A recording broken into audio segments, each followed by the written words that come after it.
아니 이승만 대통령은 어떻게 그걸 알고 하신 거죠? 미국법으로 알았거든요. 그 법률을 공부했으니까.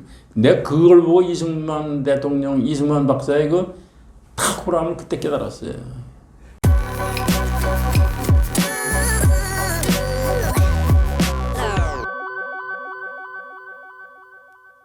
연대에서 경제학을 가르치셨죠? 네. 네. 김학은 교수님 모셨습니다. 안녕하십니까? 안녕하십니까. 네. 이승만 대통령이 체코의 마시리크 대통령 그리고 아일랜드의 데벌레라 대통령과 관련이 있다라는 책을 연이어 내셨습니다. 누구부터 시작할까요? 마사릭이 좋겠네요. 네. 예, 순서상. 마사리크와 이승만 대통령은 어떤 연관이 있습니까? 외교 독립론입니다. 외교 독립론이 그 지적인 연관이 있고요.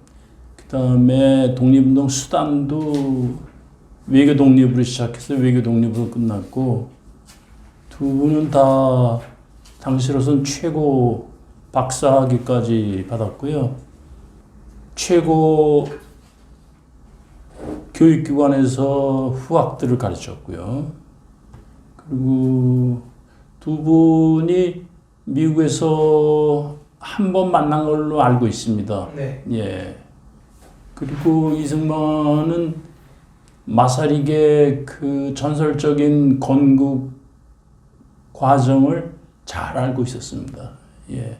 근데 시대순으로 보면 이 박사의 외교 독립론이 먼저입니다.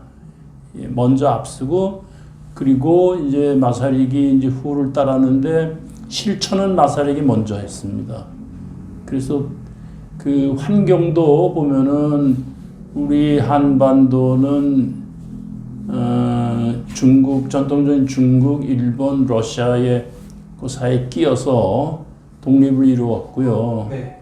체코와 슬로바키아는 또 마찬가지로 러시아와 독일과 또 프랑스 사이에 끼어서 또 독립을 이룬 역사를 갖고 있죠. 그래서 독립운동도 그 분파가 갈라지죠. 우리처럼 무장 독립, 외교 독립, 준비 독립처럼 체코와 슬로바키아도 준비 독립, 그다음에 무장 독립, 그다음에 외교 독립. 그런데 결국은 두 나라가 두 지도자의 그 정치 철학의 리더십에 의해서 외교 독립론으로 초지일관하고 결국 건국을 하게 됐습니다. 마사리크 같은 경우에 보면은 체코슬로바키아 내에 무장 독립론자들로부터 혹독한 비판을 받습니다. 그렇습니다. 네. 이걸 어떻게 이겨냈다고 생각하십니까? 그 마사릭은 출신이 일단 그 최하위 계층에서 출발을 해서 당시로서는 상상도 못하는 프라하 대학 교수까지 이거 지위에 올라가신 분이에요. 그리고 11개국어를 한다고 제가 기억하고 있습니다. 그러니까 독서량이 엄청나죠. 그래서 당시에 침체해 있던 체코와 슬로바키아의 어떠한 지식인보다도 상당히 앞서 있던 분이니까 자신감이 넘친 분입니다. 거의 독학으로 언어를 연마했다는 사실이 맞습니다. 여기저기였습니다. 예, 거의 독학으로 했습니다. 기회가 있을 때마다 그걸 놓치지 않고 독학으로 했습니다. 그래서 그 마사릭이 그 항상 이야기하는 것이 체코와 슬로바키아는 유럽의 한복판에 있어서 낙후되고 소위 말하는 보헤미안의 낙후다. 그래서 우리는 눈을 해외로 돌려야 된다 하면서 스스로가 독서를 통해서 외부에 이제 많은 지식을 습득하고 그거를 이제 잡지를 창간하면서 자기 동족들한테 전파하는 데 힘을 쓴 사람이죠. 예. 그런데 마사리크의 이런 독립 노선을 두고 유화주의자다, 패배주의자다라는 공격이 국내외에서 끊이지 않았습니다. 이걸 돌파할 수 있었던 원동력은 뭐라고 생각하십니까? 그거는 세계 제1차 대전, 러시아 혁명하고 세계 제1차 대전이 말하자면 외부에서 여건을 주어진 거죠. 말하자면 러시아 혁명이 일어나면서 그동안에 체코와 슬로바키아에서 같은 슬라브 민족이라고 의존했던 독립이라기보다 우리말로 하면 저기죠. 친중파. 거긴 친러파가 몰라 그런 거예요. 그리고 그동안에 쭉 꾸준하게 독립 노선을 독자적으로 말하자면 우리 체코와 슬로바키아는 얀 후스의 전통을 가지고 있고 그 다음에 체코의 언어도 아주 우수한 언어다. 그 다음에 종교와 언어만 가지고도 우리는 독립할 수 있고 다른 민족에 비해서 결코 뒤처지지 않는다. 그런데 마사리게의 큰 무기는 진실처럼 사실처럼 중요한 게 없다. 그 하나였어요. 그래서 거짓과 이 치팅이 난무하는 당시 중유럽에서 어떠한 타협도 안 오고 처음부터 끝까지 사실과 진실 또는 속임수하고 타협하지 않고 일관한 데가 그 사람의 무기라고 생각합니다. 결국은 또 그거로 승리를 했죠. 네. 지금 동유럽 말씀하셨지만 폴란드를 지배하는 자가 전 유럽을 지배한다. 예. 체코슬로바키아를 어떻게 분할할 것인가 이런 것들이 당시 유럽에서 아주 상시적으로 논의되던 의제였을 만큼 폴란드, 그렇죠. 체코슬로바키아는 뭐랄까요, 약소민족의 피해를 온몸으로 받아낸 곳이었습니다. 그렇죠. 네. 그렇죠. 그래서 이제 체코와 슬로바키아가 유명한 전투에서 패배한 다음에 그로부터 한 300년간 나라를 잃었죠. 그래서 비스마르크가 적절하게 설명했듯이 체코는 유럽의 핵심이다. 체코를 독일이 지배를 하면은 전 유럽을 지배하고 러시아가 지배를 하면 독일은 잃어버린다. 그럴 정도로 체코는 우리에게 중요하다. 지금 체코라고 그러지만 당시에는 체코와 슬로바키아 합쳐서 또 체코슬로바키아라는 나라 이름조차도 없었죠. 그냥 보헤미아라고 했죠. 그래서 나라 이름조차도 없이 그다음에 언어도 사라져가고 있었고 종교도 강제로 이제 사라져가고 있었죠. 근데 그거를 언어와 종교를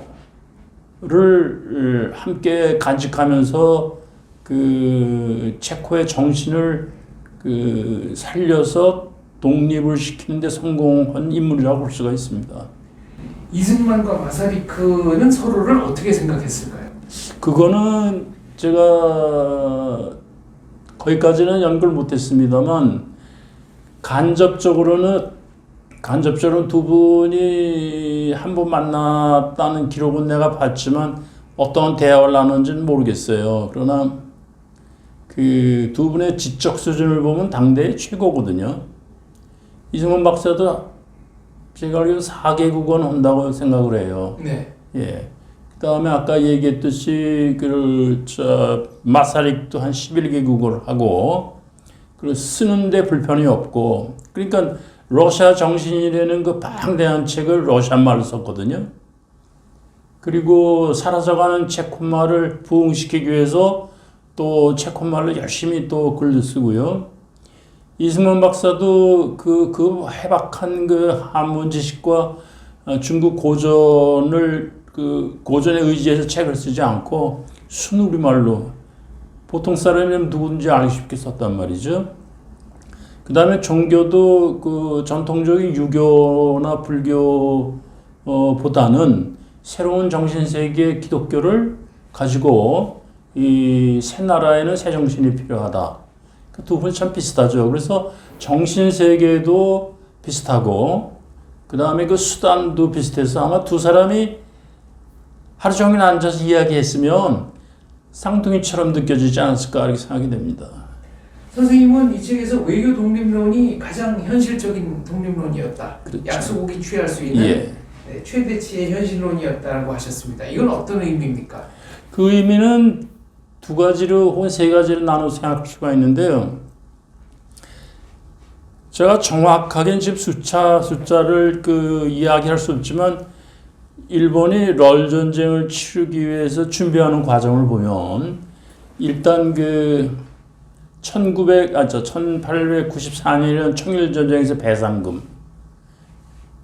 그때가 아마 청조의 4년치 그 조세 수입이었다고 지금 기억하고 있습니다. 두 번째가 1900년에 일어난 복서의 의화단. 네. 그 나라 그때 9개국 9개인가 8개의 나라가 개입을 했는데 그 나중에 배상금을 상당 부분 미국이 앞서가지고 돌려줬어요. 예를 들어서 지금 칭화대학이 인데미니티 스쿨이라고 그래서 미국은 그 돈을 가지고 지금의 칭화대학을 이제 만들었거든요. 그래서 이제 각국에 조금씩 내서 그 배상금을요, 이렇게 중국을 살려야 된다 했는데 일본도 조금 냈지만 일본 그 배상금을 많이 받아냈습니다. 럴 전쟁을 대비하기 위해서. 그 다음에 럴 전쟁 진짜 대비하기 위해서 런던 금융시장에 가서 기체를 한 건 뭐 다 아는 사실이죠. 그 상당한 결국 전쟁이 된 게 돈인데 그 돈을 따져보면 당시에 우리나라의 당시에 GDP라는 개념이 없었지만 도저히 감당할 수 없는 그런 일본의 경제력과 그 다음에 병력 동원 일본은 100만 명을 한때는 동원했단 말이죠. 그런데 우리는 100만 명을 동원할 능력이 없고 그래서 결국은 병력도 돈이고 그 다음에 무기도 돈이고 뭐든지 자금인데 자금 면에서는 도저히 전쟁을 통해서는 일본을 이길 수가 없다. 그리고 일본은 결과론이지만 결국은 러시아도 이겼고 청나라도 이겼고 그 다음에 칭다오에 쳐들어가서 독일도 이겼고 2차 대전 때는 동남아시아에 진출해서 불란서도 이겼고 싱가포르에 있는 영국도 이겼고 드디어는 미국과 한판 벌써 4년이라는 긴 전쟁도 치른 나라거든요. 그러면 그건 결과론이지만 그 결과가 일어나기 전에 그걸 예견하고 도저히 군사력으로는 독립을 못하겠다. 그리고 또 한 가지가 이승만은 아까 보다시피 체코와 슬로바키아가 군사력으로 독립한 게 아니라는 좋은 예를 봤단 말이죠. 또 그 후 직후에는 그 아일랜드도 군사력으로 뭐 봉기를 했지만 결국 군사력으로 독립한 게 아니거든요. 그런 거 저런 거 봤을 때 이승만 박사는 감옥에서 그 이상재 선생님하고 감옥에 있던 동지들하고의 토론 끝에 얻은 결론이 무력으로는 우리가 일본을 이길 수가 없다. 그러므로 우리는 외교 독립을 해야 되는데 여기 중요한 게 뭔가 하니 세계 동정을 얻어야 되는데 세계 동정이라는 건 기독교다. 당시에 전 세계 인구가 아마 1900년에 15억이, 전 세계 인구가 15억으로 알고 있습니다. 그리고 기독교 인구가 5억이거든요. 그래서 미국에서는 5억을 10억으로 배가 운동을 하고 있었어요. 그러니까 이승만은 독립운동을 할 때 그 5억 내지는 장차 10억이 되는 기독교 인구의 그 동정심을 얻으려는 겁니다. 왜 그런 거 아니? 외교 독립을 하는데 영국 보고 독립해달랄 수가 없어요. 식민지를 많이 갖고 있는 나라인데. 불란서도 마찬가지. 모든 강대국이 식민지를 갖고 있는데 우리 독립을 해주셔 하면 그건 외교 독립이 아닙니다. 그렇죠. 자기들 이해가 자기들이 이해가 있는데.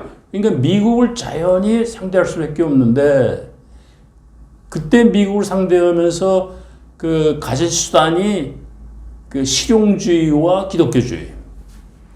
그래서 마사릭한테 배운 게 뭔가 하니 마사릭은 오스트리아 헝가리가 체코를 300년간 뭐로 다스렸는 거니 카톨릭으로 다스렸다.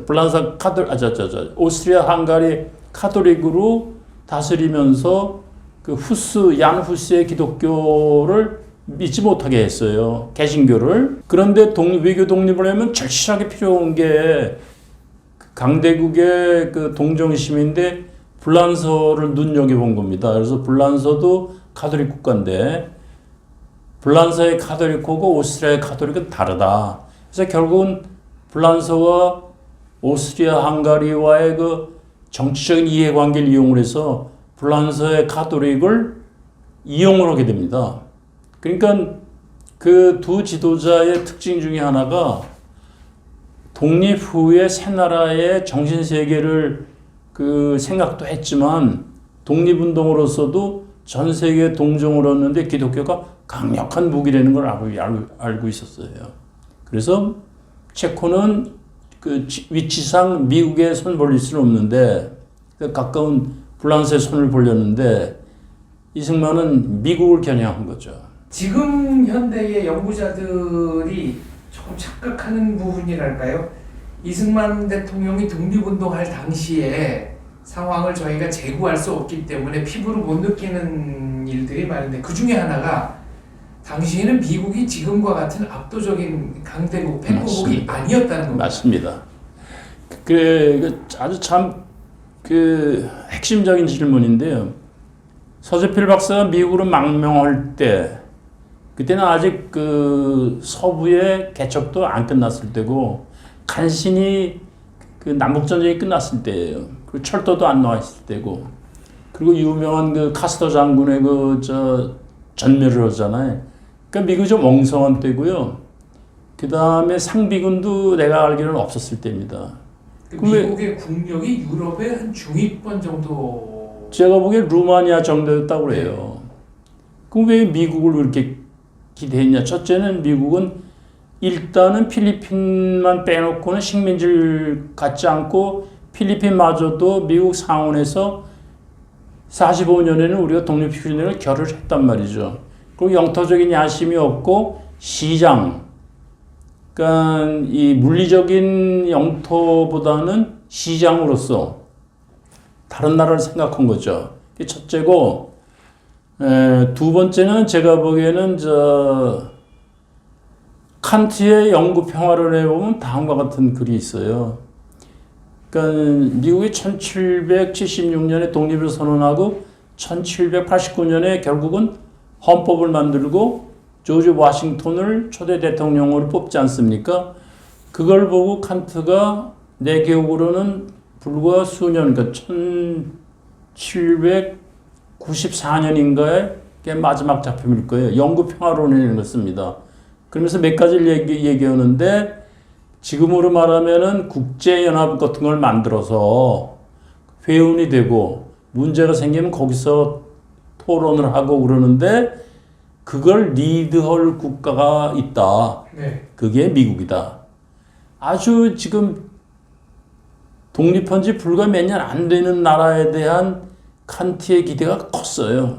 칸트는 어떻게 그런 기대를 하게 된 걸까요? 칸트의 적인 제가 보기에는요. 칸트는 원래 할아버지 때 스코틀랜드에서 그 지금의 거기가 어디죠? 그 퀘니스버그, 그러니까 지금의 러시아 땅이죠. 네. 폴란드와 독일에 끼어 있는. 그리 이제 이주한 스코틀랜드 사람입니다. 근데 스코틀랜드 알다시피 영국의 식민지 아니겠습니까? 네. 영국에 대한 그 감정이 좋지가 않았어요. 그 영국은 발달된 나라지만 그 상당히 호전적이고 국가로서는 굉장히 발달된 나라고 과학과 문명이 앞선 나라지만 그 인종들은 좀 그렇다. 앵글로색슨 그렇죠. 호전적이다 그거예요. 그래서 그 다음에 영국은 전쟁을 일으키기가 쉽다. 임금님 혼자 귀족 들어오고 작당을 하면은 전쟁 선포가 쉽다. 그리고 왕정은 영국뿐만 아니라 모든 왕정이 교회와 결탁을 하면 전쟁은 쉽게 일어난다. 그러니까 공화국이 돼야 된다. 그래서 전쟁 선포권을 의회가 갖도록.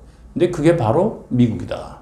그러니까 미국은 전쟁보다는 평화를 염두에 둔 나라다. 그러므로 미국이 이 세계 평화와 영국 평화를 위해서 리드한 적격의 나라다. 이렇게 생각한 거예요. 그 다음에 현재로서는 미약한 나라지만 칸트는 그대로 하면 앞으로는 무시무시한 나라가 될 거다 그랬어요. 근데 이 박사의 그 글에도 보면 미국이 있을진데 앞으로 무시무시한 나라가 될 거다 그런 표현을 쓰는 게 있습니다. 일본 내막기뿐 아니라 미국의 미래에 대해서도 정확한 예측을 하신 거네요. 그렇죠. 그렇습니다. 정확히 예측했고 그다음에 일본이 결국은 이게 뭐 다 아는 거지만 일본이 미국을 상대로 전쟁을 할 거다.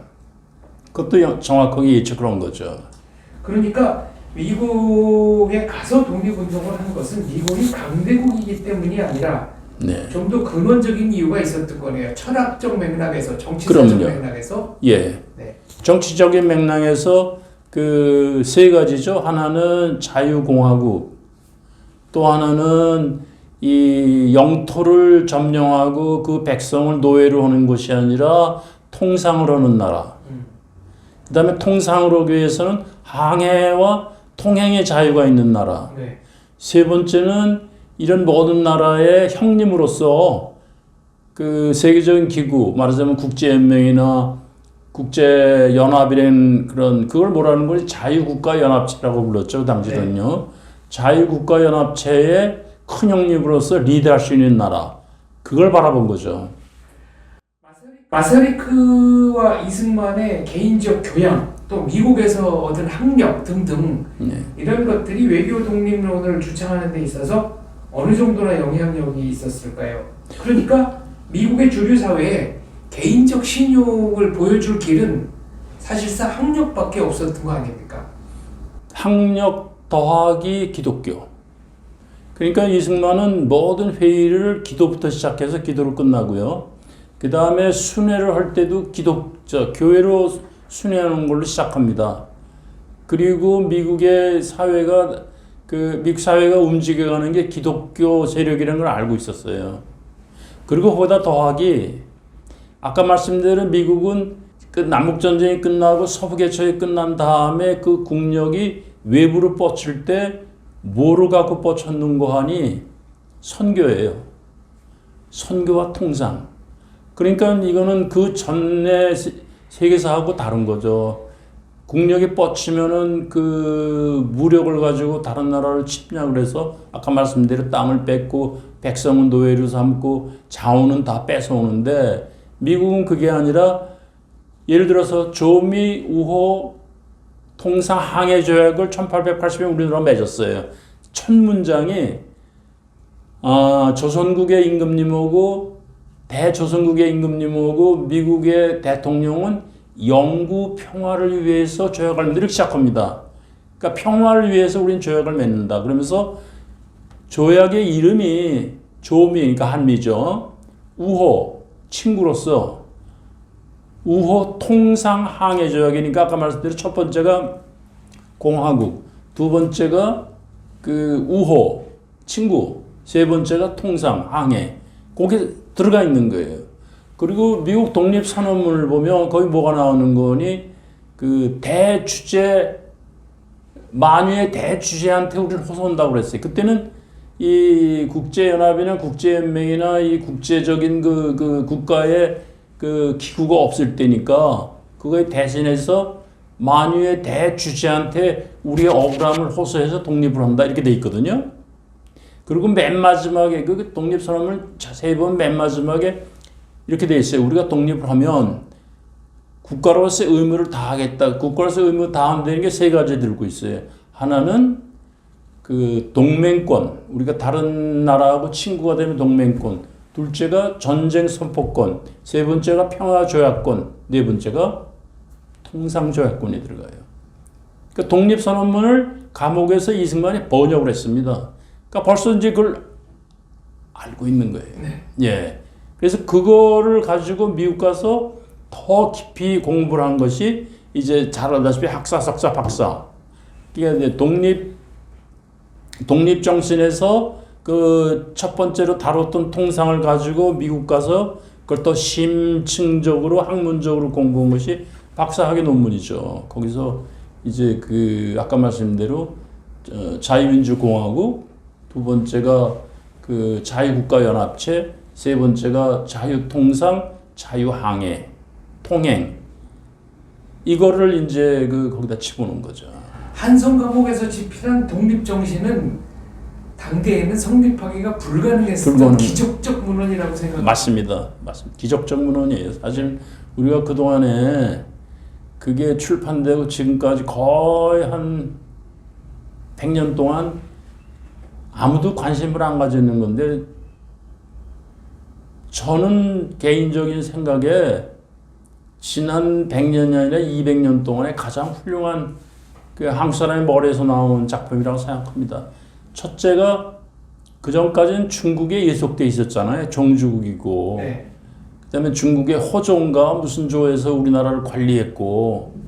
근데 말하자면 독립을 거기다 대고 외친 거죠. 우리는 독립국이다. 예. 이승만은 이제 미국 독립 정신이라든가 독립운동사에 관심이 많았고요. 네. 저는 개인적으로 반공포로 석방 때 네. 이 미국 정부에서 이 이승만 그냥 놔둬서는 안 되겠다. 그래서 격분한 방문단이 오니까 거기다 대고 미국 독립 정신과 건국 아버지들의 정신을 존중해서 반공포로를 석방했다. 예. 오히려 미국 대표단보다 더 미국 사회에 정통한 모습을 보임으로써 상대방을 침묵시켰다는 대목이 인상적이었습니다. 그렇습니다. 그러니까 미국의 역사와 미국의 정신 이걸 미국 사람보다 더 잘 알고 있었던 거죠. 그러니까 미국의 아까 말씀대로 기독교 정신, 그 다음에 실용주의, 그리고 기독교 정신, 그 다음에 아까 말씀대로 그 미국이 건국이 됨으로 말미암아 비로소 국가와 국가 사이의 관계가 이론적으로 정립이 된 거예요. 국가와 국가는 어떻게 돼야 되느냐? 통상으로, 우호로, 친구로 이렇게 해야 된다는 거거든요. 그래서 내가 없는 건 상대방한테부터 얻고 상대방이 없는 건 나한테서 가져가고 해서 그게 국가와 국가의 관계다. 이건 저는 경제학을 공부했는데 그 당시로서는 놀라운 얘기입니다. 왜 그런 거니? 공산주의 시저 마르크스나 그 후예들은 지금까지 국가와의 국가 관계를 잘 설명을 못하고 있어요. 그저 러시아가 소련이 제일 대장이고 그 밑에다 이렇게 엎드려서 절하는 그런 옛날식의 관계죠. 네, 국제공산주의. 국제공산주의 맞습니다. 왜 그런 거니? 공산주의는 시장의 기능을 믿질 않잖아요. 네. 그러므로 시장의 기능을 믿지 않으니까 국가와 국가 사이의 교역 관계가 시장 중심인데 그걸 믿지 않으니까 국가와 국가의 관계를 평화롭게 설명하는 이론이 없어요. 그래서 70년대, 80년대에 와서 무슨 부등가 교환이니 이런 게 등장해서 한번 잠깐 일세를 풍미했는데 지금 다 죽어버렸어요. 사회주의 우호 가격. 그렇죠, 그렇죠, 맞습니다. 그러니까 결정적인 게 뭔가 하니 시장이야말로 이 평화를 가져온다 하는 거죠. 말하자면 이런 거죠. 하나님이 지구상에 골고루 자원을 안 주셨단 말이죠. 그런데 사람들은 다 필요해요, 살아가는데. 그럼 이 모순된 걸 어떻게 풀어야 되느냐? 교역해라. 교환해서 부족한 건 채우고 남는 거는 상대방이 해라. 이 간단한 진리를 인류가 깨닫는데 결국 미국 독립까지 온 거예요. 근데 그거를 이 박사는 동양에서 제가 알기로는 최초에 깨달은 사람이에요. 대단하시네요. 대단한 사람이에요. 인터내셔널가도 만들고 코민테른이라는 조직도 만들고 겉보기에는 국제주의를 지향하는 것 같은 공산주의가 사실은 가장 폐쇄적이고 반국제적이네요. 맞습니다. 그리고 이 계층별이죠. 국가 하이어라키 만든 거죠. 네. 철저한 신분제 사회인데 신분제 사회인데 국가 자체가 하나의 신분제로 그래요. 들어가는. 그렇게 됩니다. 지금 이승만 대통령의 기독교적 영향에 대해서 말씀하셨는데 그렇다면 재헌의회 개회식 때 네. 이승만 당시 의장이죠. 아직 대통령 선출 예. 전이었으니까 네. 기도로서 이제 회의를 시작하는데 네. 이게 어떻게 보면 기독교라는 특정 종교를 선양하기 위한 것이 아니고 미국이라든가 국제사회에 보내는 메시지였을 수도 있겠네요. 그러면요. 그럼 이제 신생 국가가 이제 성립했을 때 세계가 주목을 합니다. 저 나라가 어떤 나라가 될지. 아까 말씀드린 미국은 독립선언문 말미에 그 몇 가지를 썼잖아요. 그 국가의 권리와 의무. 근데 모든 나라의 독립선언문에 그 우리가 독립하면 이렇게 하겠다. 권리와 의무를 적시한 독립선언문을 내가 아직 못 봤어요. 그러니까 그 독립선언문이 하나의 모범 답안지가 되는 거죠. 그런데 이승만은 그걸 감옥에서 번역을 하면서 국가의 권리와 의무를 깨달았을 거라고요. 그러면서 그걸 일생 동안 그걸 가지고 외교 독립론을 했단 말이죠. 그러면 이제 신생 국가가 이제 막 탄생하는데 우리가 외부에 어떤 메시지를 줘야 되느냐. 굉장히 의식했을 거라고요.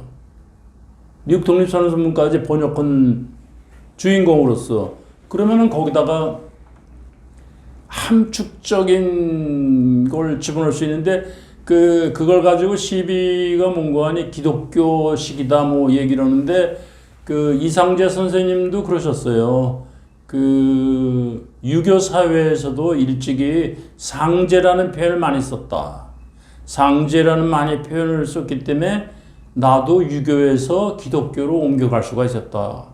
그러니까 이상재 그때 그러니까 이승만 박사는 젊을 때인데 네. 감옥에서 이상재나 그 위에 선배 노성한 선배들의 하고 그 토론하면서 유교를 믿던 사람이 기독교를 믿는다고 그래서 상충되는 게 아니다. 그래서 우리 유교에서도 상제란 말이 있었고 그다음에 양심이라는 게 있었다. 그 양심이라는 게 말하면 선한 마음, 악심 뭐. 그래서 그 1대1로는 아니지만 비슷하게 비교하면서 이상재 선생의 글에 보면은 자기가 왜 유교에서 기독교로 그 개정을 했는지의 그 변이가 훌륭하게 나와 있습니다. 그런 역사적인 맥락과 이상재 선생과 이승만 박사, 젊은 이승만과의 관계를 보면은 그 첫 번째 그 국회의장으로서 그 기도한 거 있잖아요. 그 다음에 한 거는 지금 말씀드린 두 가지를 보는데요. 하나는 세계 만방에 우리가 이런 나라다, 이런 나라를 꿈꾸고 있다, 만들 거다 하는 거와 또 하나는 우리의 전통과도 상충되는 게 아니다. 그러니까 하나는 외부용이고 외부의 메시지고 하나는 내부적인 그런 연속성을 나타낸다고 저는 그렇게 생각해요. 이승만의 이제 외교 독립론, 어떤 분들은 그렇다면은 풍찬 노숙한 독립투사들은 상대적으로 의미가 없었다는 거냐, 뭐 이분들의 목적을 폄하하는 거냐 이런 식으로 말씀하시는 분도 계십니다. 그건 저는 이렇게 생각해요. 이승만 박사는 미국에서 활동할 때요, 항상 그 말에다가 집어넣는 게 기독교하고 또 지금까지 말씀드린 걸 집어넣지만 우리 독립군이 시베리아에서 이렇게 싸운다. 우리 독립군이 만주에서 이렇게 싸운다는 말을 반드시 집어넣어요. 그러니까 예를 들어서 1919년 4월 달에 필라델피아에서 한인 대회 열잖아요. 네, 콩그레스. 예, 콩그레스. 예, 퍼스트 콩그레스. 거기에서도 그 말 나와요. 지금 우리 독립군이 시베리아에서 린 장군 휘하에 좀 과장된 거지만 뭐 몇만의 독립군이 지금 체코 군단하고 함께 싸우고 있다. 어울려서 함께 싸우고 이런 표현이 들어가고요. 그 다음에 항상 미국에서 미국 정부를 상대로 할 때는 중경의 임시정부를 꼭 얘기를 꼭 합니다. 대한민국 임시정부가 중경에 있는데 그게 우리의 대표고 그 다음에 내가 하는 거는 구미위원부고 해가지고 폄하하는 게 아니고, 그러니까 이 박사는 그래 나와요. 우리가 가지고 있는 자원이 얼마 안 되는데 이걸 다 써버리면 어떡하냐. 그러니까 최대한도로 이용을 하려고 그러지 뭐를 잘라버리고 이런 게 없었습니다. 네. 근데 뭐를 더 강조하느냐가 중요한 거죠. 예. 위대한 역사학자인 신채호는 네. 이승만 대통령을 향해서 이완용은 있는 나라를 팔아먹었는데 이승만은 아직 생기지도 않은 나라를 팔아먹었다고 아주 격렬하게 비판했습니다. 예, 예, 그랬죠. 신채호 선생님 잘 알다시피 정말 투철한 애국지사이면 틀림없는데 어떻게 보면은 그 양반은 구시대의 학자시고 애국자고 그다음에 이 박사는 젊은 신세대의 그 세계에 대한 눈이 넓어진 신세대 독립지사라고 볼 수가 있는 거죠. 네. 있는 나라를 팔아먹은 게 이완영인데 없는 나라를 팔아먹을라 그런다 그러잖아요. 네. 팔아먹은 게 아니고, 그러니까 없는 나라를 팔아먹으려는 건 결코 팔아먹을 수가 없어요. 없는데 어떻게 팔아먹어요? 그래서 그러니까 이제 1차 대전 끝나고 국제 정세가 좀 요동칠 때, 뭐 약소민도 독립론도 나오고 등등 이럴 때 이제 이승만 박사는 만약 조선 독립을 시켜준다면 뭐 신탁 통치로 가는 것도 받아들일 수 있다는 요지의 얘기를 했습니다. 이게 이제 단지 신채호가 격분한 배경이기도 한데요. 그건 저는 이렇게 생각을 해요. 그러니까 1차 대전 직후에는 저 유명한 윌슨 대통령의 12개조가 원래는 그 식민지를 다 풀어주려고 그랬어요. 그런데 1차 대전에서 승리한 나라들이 전부 식민지를 갖고 있잖아요. 네. 그러니까 첫 번째 그게 안 되는 거예요. 그리고 또 저 이 식민지의 그 국제적인 그 책임감, 권리 의무를 다 할 수 있느냐 이런 게 문제가 됐어요. 그래서 그럼 차선 책임원관이 국제연맹 하의 위임 통치론, 국제연맹 하의 위임 통치론인데요. 그걸 그대로 가져온 게 루즈벨트가 국제연합하의 신탁 통치입니다. 그건 글에 나와 있어요. 네. 그런데 그 사이에 위임 통치에 대한 그 이승만하고 정환경이 편지 보낸 게 있잖아요. 그 다음에 저기도 보냈어요. 키가 조그만 양반, 그 언더우드에 그 양자했던 북한에 납치된 근데 두 분의 글을 비교해보면 확실히 차이점이 나는 게 저기입니다. 네. 그분은 이렇게 그 위임 통치를 해달라고 편지를 보낸 걸 보면 말이에요. 그분은 또 파리까지 갔어요. 네. 근데 그분의 그 편지를 청원서를 보면 감성의 그 호소를 합니다. 김규식 말씀 맞습니다. 김규식이에요. 네. 김규식 박사도 훌륭한 그 선각자, 그 독립운동가에 틀림없지만 그 글을 보면은 감성의 호소를 해요. 일본이 우리나라를 이렇게 학장을 하는데 우리를 좀 풀어주십시오. 그러는데 이승만하고 정환경이 같이 쓴 거는 아까 말씀드린 대로 우리나라를 만국의 자유통상지로 만들어 주십시오. 칸트에 바로 그게 들어가 있어요. 만국의 통상지가 되면 그 다음에 그 위임 통치가 되면 그 나라에다가 군사시설 할 수가 없고 그 나라의 청년들을 그 군인으로 데려갈 수가 없어요. 국제연맹 규약에 보면. 그리고 이 박사의 그 글을 보면은 조선을 만국의 통상지로 만들어주면은 다툼이 없어진다는 거예요. 다툼이 없어진다. 그게 바로 지금 그 얘기냐. 시장으로 봐달라. 그리고 우리가 좀 국제적인 인정을 받게 되면 그때 독립하면 된다 이거거든요. 그러면 그게 무슨 뜻인 거니? 있는 나라를 없는 나라를 팔아먹는 게 아니라 시장으로 만들어 달라는 거거든요. 지금 식민지를 시장, 만국의 통상지를 만들고 그 다음에 여기다가 진짜 군사시설 하지 말고 우리 젊은이들을 군대에 끌려가게 하지 마라. 일본의 영향력을 차단하는 거죠. 최선의 방법이고 여러 나라의 그 자유통상 경쟁이니까 누구 하나 그 탐낼 수가 없는 거죠. 근데 일찍이 감옥에서 쓴 감옥 이전에 그 제국신문에 쓴 논설에도 그렇게 나와요. 우리가 지금까지도 독립을 그나마 부지하고 있는 건 여러 나라와 통상했기 때문이다. 이런 말이 나와요. 벌써 감옥 가기 전부터. 그러니까 그 위임 통치안도 사실은 신채호 선생님은 이해할 수가 없는 거죠. 이 신채호 선생님 그 옛날 세계관이 다른 거예요. 예, 맞습니다. 저는 개인적으로 그 위임 통치론은 또 다른 맥락에서 의미가 있다고 보는데요. 당시 조선이라는 나라는 아무도 몰랐습니다. 그렇습니다. 전 세계에서 관심이 없었는데 예. 위임 통치론 얘기가 나오면서 언급되는 것 자체가 조선의 존재감을 부각시키고 일본이 부당하게 식민 지배를 하고 있다는 것을 알리는 그런 방편이지 않았을까 하는 생각도 합니다. 예. 거기다 더하기 이건 마사리크가 한 얘기예요. 식민지가 되면 외부에 대한 창구가 다 막힌다. 그런데 그걸 이 박사는 뭐라는 거니 이랬어요. 우리도 다 막혔는데 하나 열린 게 있다. YMCA다. 그러면서 이제 다시 마사릭으로 돌아가면 마사릭이 뭐라고 하는 거니 1차 대전 끝나고 식민지들도 대외 창구가 많이 열렸다. 그게 뭔가 하니 국제기구가 많이 생긴 거예요. 네. 그만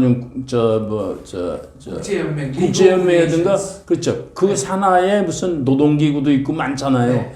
이게 많이 독립국인지 아니든지 간에 참여할 수 있는 창구가 많이 열려서 이 식민지들이 자기들의 억울함을 호소할 수 있는 창구가 많이 열렸다. 그 의미가 하나 있고요. 위임 통치를 하게 되면요. 두 번째가 말씀하신 대로 기록에 보면 서양 선교, 영국 선교사가 한국 간다니까 코리아, 콜시카 옆에 있는 나라가 아니야? 이럴 정도였고요. 그 다음에 미국에서는 선교사가 간다니까 코리아를 위해서 기도합시다 하더니 뭐라는 거니 남태평양에 있는 조그만 섬 코리아를 갑니다. 주님이여 잘 이럴 정도였단 말이죠. 아무도 몰랐어요. 아무도 모르는 거예요. 지금의 우리 죄송합니다만 저 아프리카의 어느 나라 이름도 잘 모르잖아요. 그러니까 이게 마사릭도 보헤미아라는 이름에서 체코를 바꾸는데 무척 힘들어했어요. 그 대의를 그 세계에다가 호소하는데 이름이 중요합니다. 그러니까 이 코리아라는 이름을 되도록이면은 많은 나라에 일단 알려야 되잖아요. 그 다음에 억울함을 얘기해야 되고, 그 다음에 대의를 얘기해야 되고, 이러는데 순서가. 그러니까 위임 통치를 청원하면서 이제 코리아가 국제연맹에 일단은 뜨게 된 거죠. 지금 YMCA 말씀을 하셨습니다만은 지금도 종로 한복판에 있는 YMCA. 예. 6.25 때 무너진 건물을 그 자리에 증축한 겁니다. 월남 이상재 선생이 그렇습니다. YMCA에 당시 때 총무를 하시면서 그렇죠. 뭐 숱한 독립투사들을 길러냈습니다. 그렇습니다. 그러니까 YMCA가 그 땅은 그 당시 호남의 그 은행 있는 현씨 가문인데 거기서 이제 그 종로에 땅을 내놨고 그 건물의 값은 미국의 유명한 백화점왕 와나메이커가 돈을 대줬어요. 근데 그때 청년 이승만이 와나메이커 어떻게 관계인지 모르는데 미국 가서는 와나메이커하고 교제를 하는 기회가 있습니다. 와나메이커가 관심이 많았어요. 그런데 이 YMCA가 큰 일을 했어요, 우리나라에. 말하자면 이게 일본에서도 그거를 일본 YMCA 하부 구조로 넣으려고 그랬어요. 그걸 이상재가 그냥 결사반대해서 결국은 지켰어요. 근데 이상재 선생이 돌아가시고 난 다음에 뺏겼어요. 일본에 흡수당한 거죠. 이제 그렇듯이 YMCA가 국제 YMCA하고 직접 관계를 맺으니까 존 마트가 총재일 때 그 존 마트는 또 그 국제 YMCA 운동으로 노벨 평화상까지 받았으니까 국제적으로 굉장히 그 위상이 높은 단체입니다. 근데 그거의 중요성을 알아서 독립협회가 해체가 되잖아요. 거기 있는 사람들이 YMCA를 많이 가요. 그래서 이 박사가 그것 때문에 귀국해서 YMCA 그 학감으로도 오게 되고 네. 이상재 선생이 처음부터 끝까지 잘 붙들어줬죠. 이 젊은 사람을. 그게 이제 하나의 지금 예로서 이제 대외 창구로서의 우리나라의 억울함을 얘기하는 참 중요한 역할을 한 겁니다. YMCA는 뭐 야구, 농구, 수영, 그렇죠. 뭐 역도, 레슬링 등 예. 근대 체육의 산실로서도 아주 의미가 그러면요, 중요하죠. YMCA 야구단이라고 영화도 나왔나요? 네, 맞습니다. 그러니까 지덕체가 이상재 선생님이 하신 말씀이에요. 맨날 앉아서 유교 경전이나 읽지 말고 지덕체에서 체를 그게 이제 36이라고 불렀죠. 지금 36대학이 그거에 관계 있는지 모르겠습니다만 그걸 36이라고 그랬어요. 네. YMCA는 당시 일경들도 어떻게 함부로 하지 못하는 예, 못했습니다. 우리 민족을 위한 치외법권 거의 치외법권이죠. 예. 이상준 선생의 위험 때문에 그랬고 그 다음에 국제 YMCA 직할래였거든요. 예. 아까 린 장군 말씀도 하셨습니다만은 이승만과 마사리크의 연관성 중에는 청산리 대첩에 체코군인들이 상당히 예. 기여한 바가 있다라는 내용이 예. 있습니다. 예. 그 흥미로운 대목인데 그 누군가가 좀 더 연구를 계속했으면 하는 욕심도 있습니다만 그게 이렇죠. 그 잘 알다시피 1차 대전 때 러시아가 참전을 했는데 중간에 1917년에 레닌이 혁명을 일으켜서 separate peace 그러니까 팔을 빼잖아요. 팔을 뺐을 때 적군과 백군이 이제 백군 황제파고 적군은 이제 공산당파에서 그게 이제 싸움이 벌어집니다. 근데 제일 힘든 게 이 동부전선이 무너졌기 때문에 불란서가 아주 힘들어했어요. 그러니까 불란서에서 뭐라는 거니 동부전선에 있던 이 체코 군단을 동부전선이 무너지니까 서부전선이 아주 힘들어졌어요. 그래서 체코 청년들이 그 오스트리아 헝가리 군대에 이제 끌려갔는데 우리 선배들이 일본에 끌려가듯이 그게 대략 한 5만에서 7만 명이었대요. 그럼 이것을 서부전선으로 좀 전환시키는데 전쟁터로 막혔기 때문에 길게 그 시베리아로 해서 시베리아 철도로 해서 시베리아를 뽑아가지고 이 서부전선을 데리고 오자. 거기서 배를 타고 다시 지구를 돌아서 오자. 결국 5만 명의 병력이 들어가지고요. 왔을 땐 벌써 독립이 돼 있어요. 네. 그래서 체코의 아주 유명한 체코의 강력한 군대가 됐는데 그때 마사리가 총 지휘였죠. 시베리아 같이 이제 횡단을. 그런데 이르쿠츠까지 와요. 이르쿠츠까지 이제 왔는데 거기서 그 백군의 대장 콜착이 체포돼서 이제 처형됩니다. 그래서 이제 좀 더 지리멸렬할 때 거기 대장 중에 하나였던 가이다라는 젊은 대장이 거기서 이제 자기 그 상관도 죽고 그러니까 그 자기의 일부를 거느리고 브라디보스토크까지 왔다 거기서 이제 만주를 거쳐서 상해를 해서 다시 이제 고구로 돌아가는데 그때 한국 독립군을 만나요. 그때 무기를 삽니다. 그 유명한 체코 무기를 삽니다.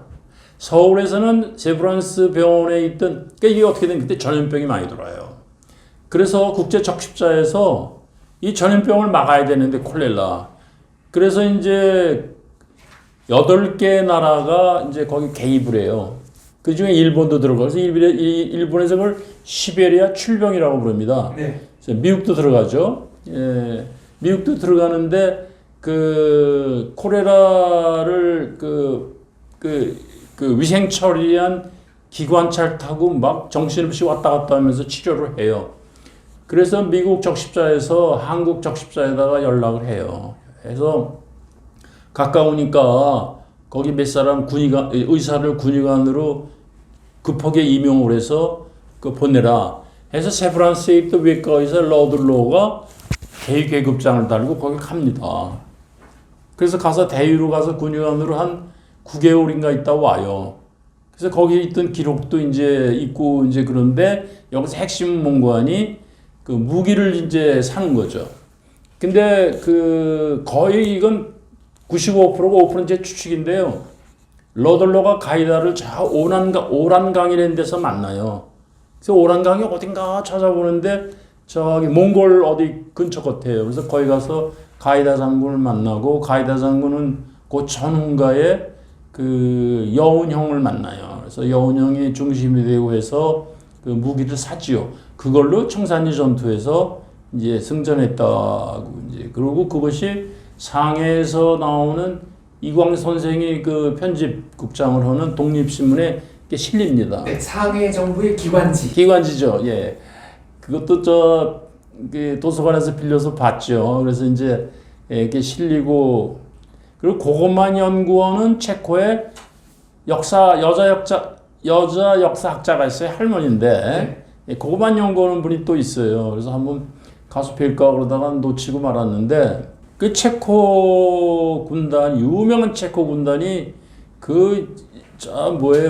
지금의 우크라이나에서 모스크바 근처로 해서 시베리아 철도를 타고 세계가 흥분한 일이에요. 이건요. 매일 신문에 나고 네. 그 안에 은행도 있고 병원도 있고 뭐 우체국도 있고 우체국도 있고 자기들끼리 뭐 나라예요. 너는 우체국장 너는 예, 은행장. 네. 움직이는 나라예요, 나라. 돈은 못으로 돈을 사용했어요. 못. 네. 돈을 쓸 데가 종이는 쓸 데가 없으니까 그 당시 누군가가 저 미국의 저명한 뉴욕 타임즈 이런 신문을 뒤져보면 엄청난 스토리가 이제 쏟아져 나올 이게 거예요. 얼마 동안 간 거죠?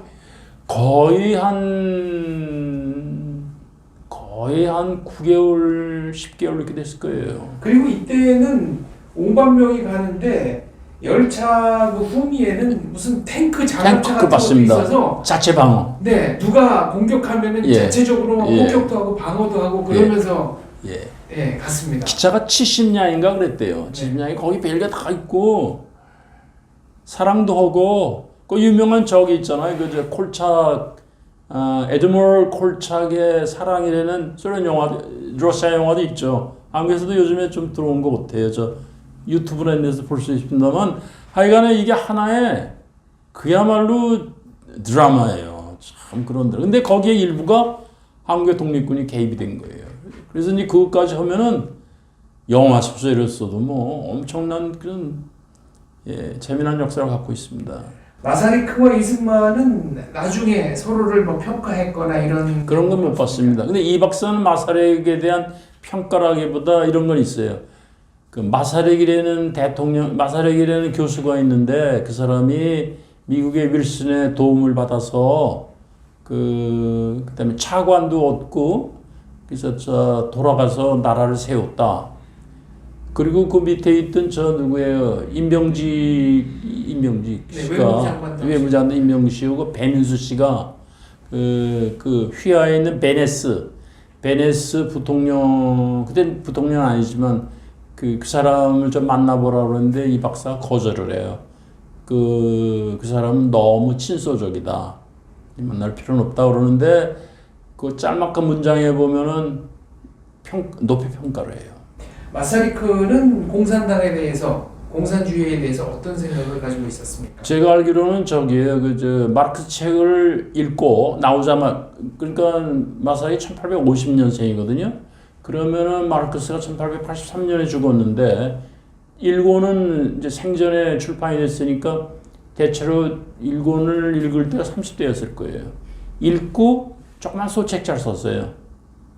이 이론은 맞지 않는다. 그 제가 보기에는 아마 최초의 마르크스의 책에 대한 평론이라고 생각합니다. 그리고 한 20년인가 30년 지나서 이승만 박사 유명한 당부당이라는 짤막한 글을 쓴 공산주의 당부당. 공산주의 당부당이요. 그러니까 공산주의에 대해서 엄격했죠. 상당히 엄격했습니다. 마사릭이요. 철학자답게 저기를 공부를 했죠. 그 선생님은 칸트 전공자였고 독일 철학을 그렇게 좋아하진 않았어요. 독일 철학은 유명한 얘기를 했어요. 마사릭이 이런 얘기를 했습니다. 독일은 베토벤, 칸트, 그다음에 누구를 따르질 않고 말하자면 그 사람 얘기는 그렇게 쓰진 않았지만 니체, 그다음에 누구예요? 이런 쪽을 따라가지고 결국 국가 자살로 갔다. 이런 표현이 있고 그다음에 지금 생각났는데 외교 독립론에 아주 짤막하게 그걸 첨표한 게 뭔가 하니 우리가 필요한 거는 시저가 아니라 예수다. 무슨 뜻입니까?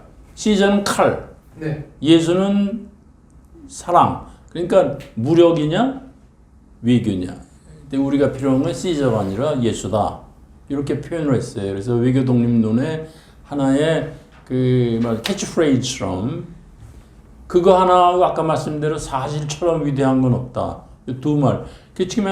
지금 체코의 그 나라의 우리 뭐 학교에는 교훈이 있잖아요. 그처럼 나라의 그 국훈이라고 할까요? 그게 사실처럼 중요한 게 없다예요. 체코슬로바키아 지금은 체코가 나눠졌지만 네. 체코의 그 국훈이라고 할까요? 그거는 사실처럼 위대한 게 없다. 마사리크가 없었다면 체코슬로바키아 독립도 불가능했을까요? 저는 그렇게 생각합니다. 그렇게 생각합니다. 그래서 그 중부 유럽에서 아주 보잘것없고 가장 낙후한 나라가 세계 대세를 잘 이용을 해서 그 1차 대전 4, 5년 만에 베란간에 공화국이 하나 생겼다. 네. 예. 그래서 영국의 로이드 조진 그랬어요. 1차 대전의 진정한 승자는 마사리 교수다. 예. 그럴 정도로. 그렇다면 이승만이 존재하지 않았더라면은 대한민국 성립도 불가능했을까요? 저는 그렇게 생각합니다. 예. 그러니까 그거를 정확하게보다 상당히 그 대답을 자신 있게 하려면 특히 해방 직후 3년간의 그 대혼란상, 네. 그걸 심층적으로 이제 국내 상황과 국제 정세를 아주 깊이 연구하면은 아주 상당히 그 신빙성 있는 대답이 나오리라 생각합니다. 이승만이 없었더라면은 한반도 전체가 공산화 맞습니다. 됐을 가능성이 예. 크다. 크다. 라고 보시는 거죠. 예. 그 확률이 크다. 네. 예. 그러니까 이승만의 개인적인 존재감으로 소련의 야욕을 예. 막아낸 것이다. 막아낸 것이다. 네. 그렇게 생각합니다. 이승만과 또 비슷한 행로를 걸은 국제 정치가로는 아일랜드에서 나중에 대통령을 한 벌레라가 있습니다. 예, 그렇습니다. 근데 벌레라는 스스로 무장 투쟁을 하다가 예. 이거 안 되겠구나 깨달아서 예. 외교 독립론으로 돌아서는 사람입니다. 그렇습니다. 예. 맞습니다. 그래서 아일랜드는 잘 알다시피 700년 이상을 영국의 지배를 받으면서 한 16번 무장 독립을 일으키죠. 네. 근데 16번 다 실패하죠. 다 실패하고 다 죽고 정말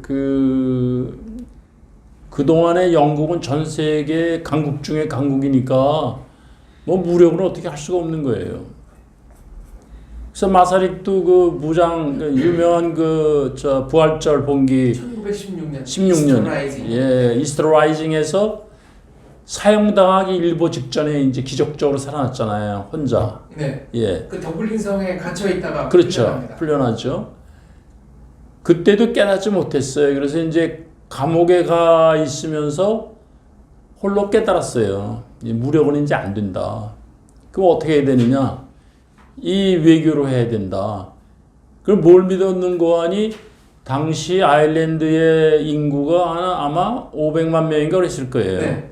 근데 미국에 건너간 그 이민으로 건너간 아일랜드계가 2천만 명이었어요.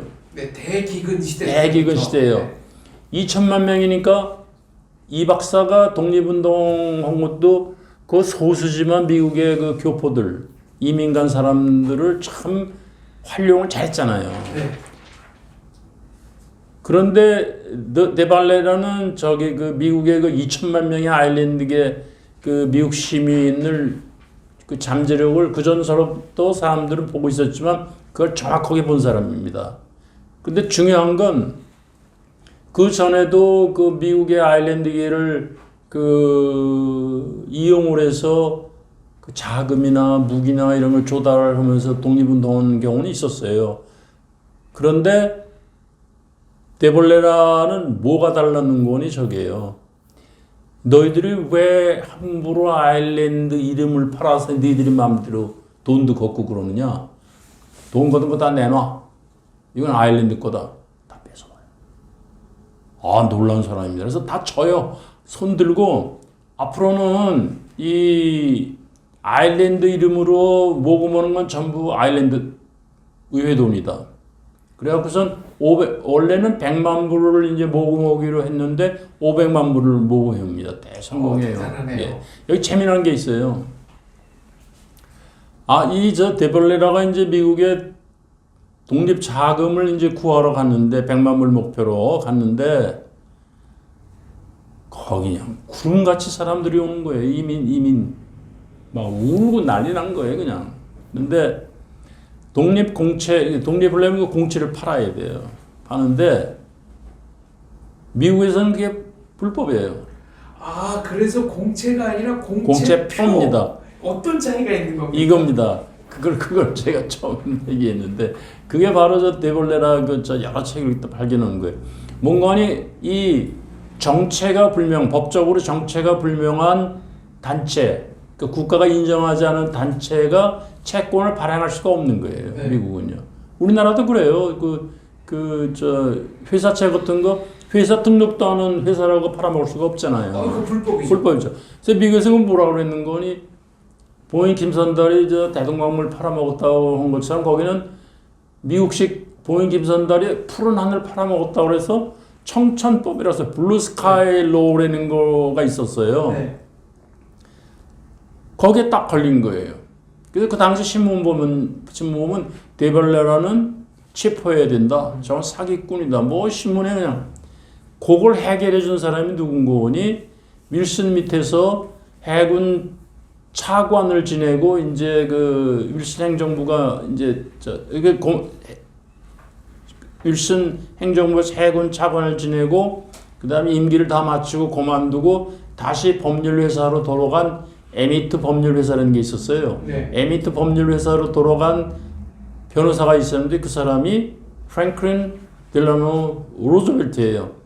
그 사람이 힌트를 주는 거예요. 그건 불법인데 독립공채표라는 걸 만드시오.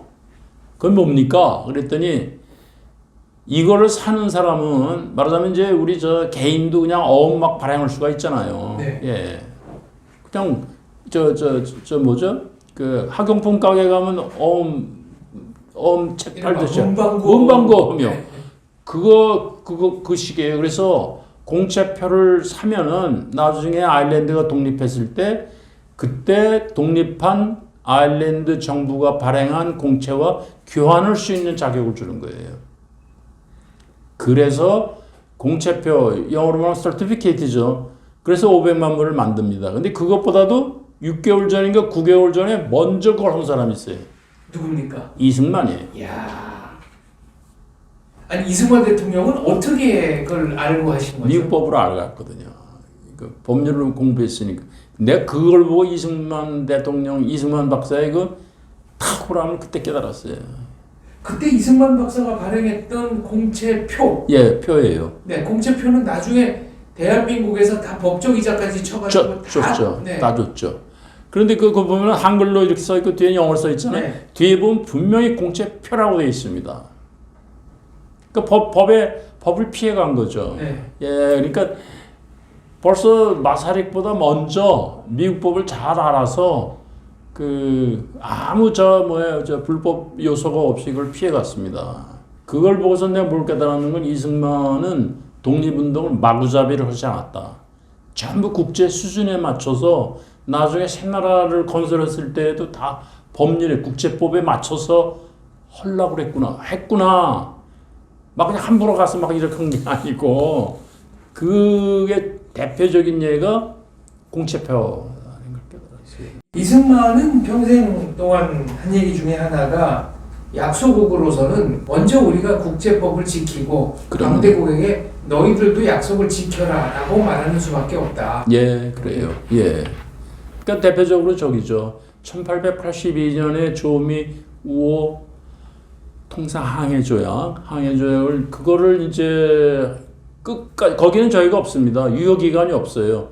그래서 언제까지나 그거를 되밀었어요. 너희들 지켜라. 왜 우리를 이렇게 일방적으로 폐기했느냐.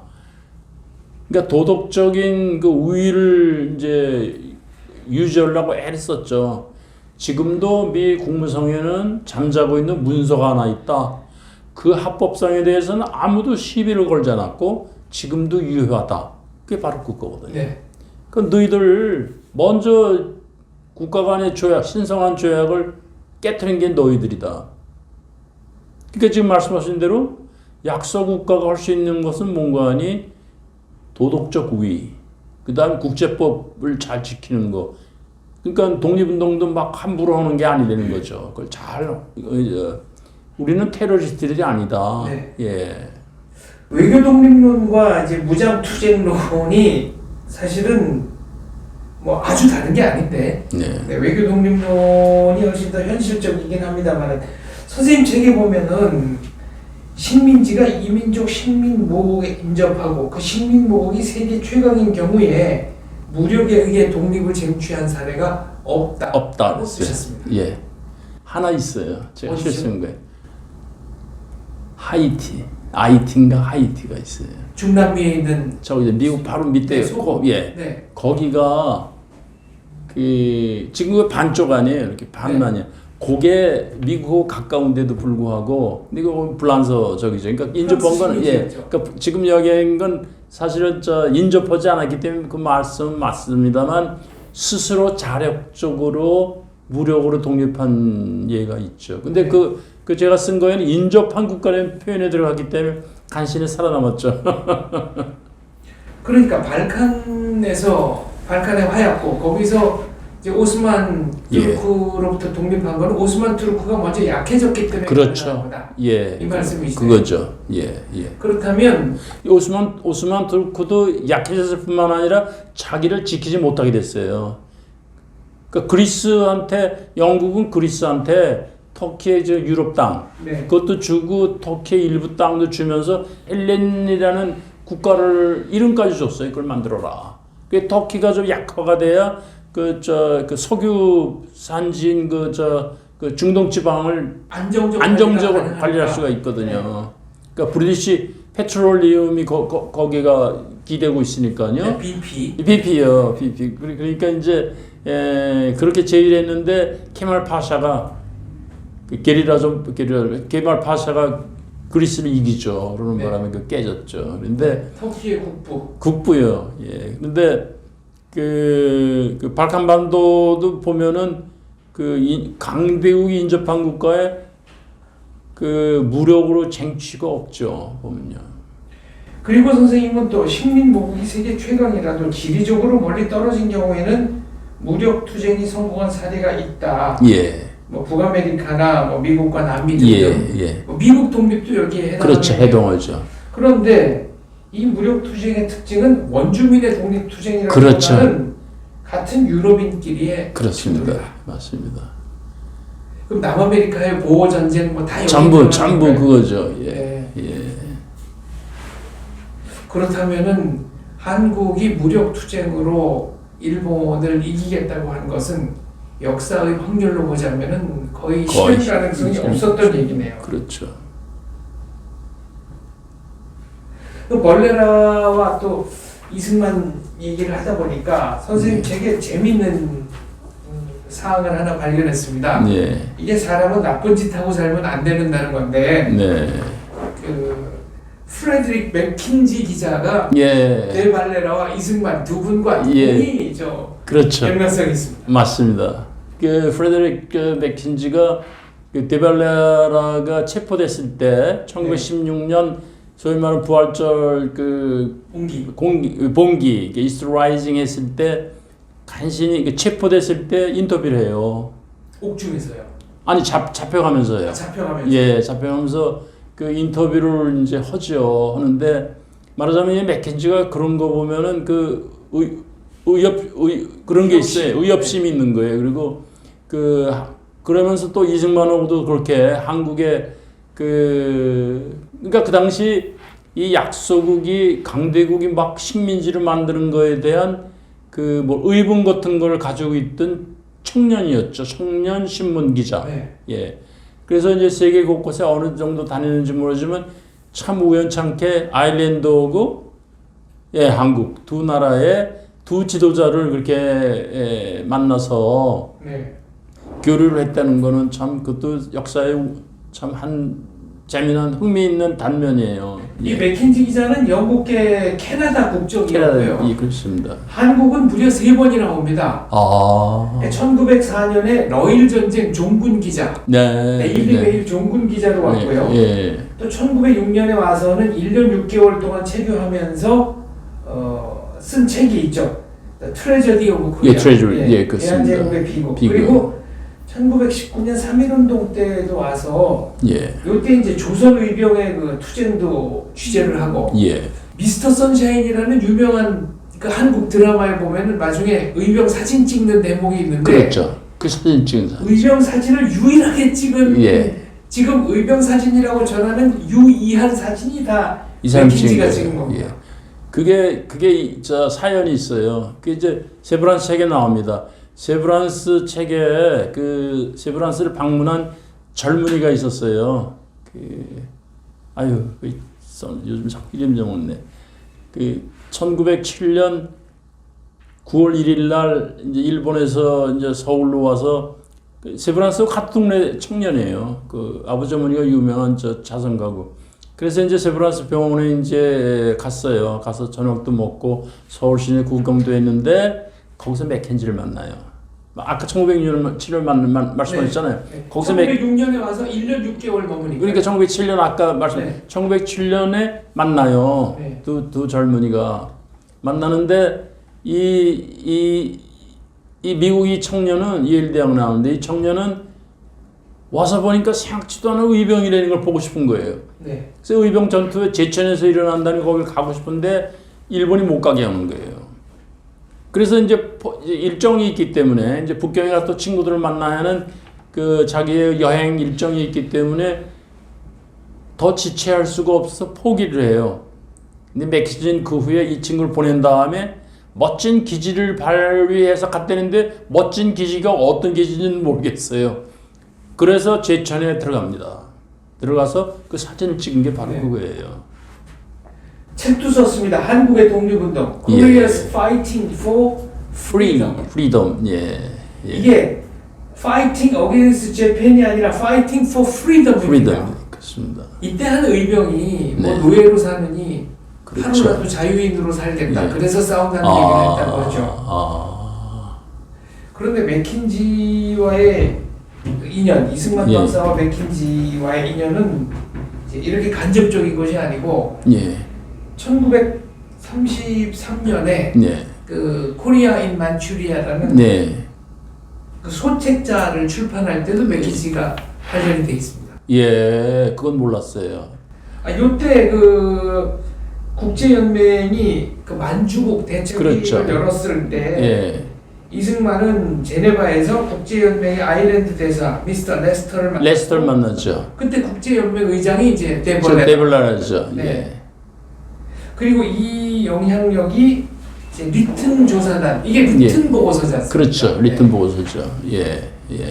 세계가 이렇게 다 이어져 있어요. 모든 맞습니다. 인연이 언제 어떻게 작동할지 모르는 거예요. 그래요. 혹시 데볼레라와 이승만 사이에는 어떤 교분은 없었습니까? 아직까지는 제가 발견한 건 없었습니다. 편지도 뭐 주고받은 거는 이때는 기록도 못 봤어요.